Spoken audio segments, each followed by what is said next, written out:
पुराने दिनों में बाबुल में एक राजा था जिसका नाम था दारियस।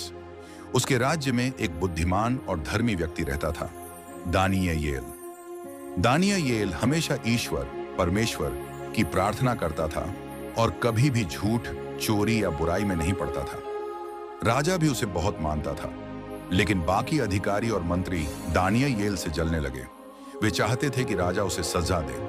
उन्होंने राजा से एक चालाक हुक्म निकलवाया। राजा, 30 दिन तक कोई भी आदमी किसी देवता या इंसान से कुछ न मांगे, केवल आपसे ही प्रार्थना करे। जो इस नियम को तोड़ेगा उसे शेरों की गुफा में डाल दिया जाएगा।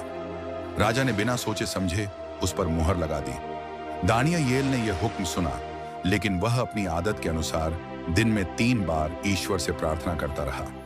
दुश्मनों ने उसे पकड़ लिया और राजा के सामने ले आए।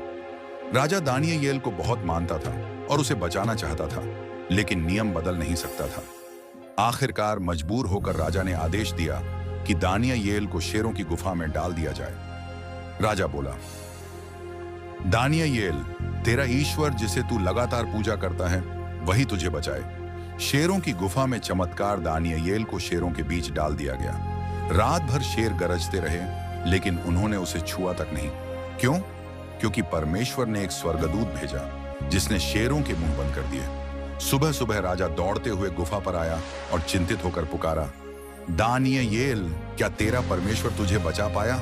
अंदर से दानियेल की आवाज आई, राजा, मेरा परमेश्वर ने शेरों के मुंह बंद कर दिए, वे मुझे छू भी नहीं पाए। राजा बहुत खुश हुआ और दानियेल को बाहर निकलवाया। फिर राजा ने आदेश दिया कि जिन्होंने दानियेल के खिलाफ षड्यंत्र किया था उन्हें ही शेरों की गुफा में डाल दिया जाए। इस बार शेरों ने तुरंत उन पर हमला कर दिया। राजा ने सब लोगों को आदेश दिया कि दानियेल के परमेश्वर की आराधना करो, क्योंकि वही सच्चा और जीवित परमेश्वर है। और चैनल किसी ने लाइक सब्सक्राइब ही नहीं किया।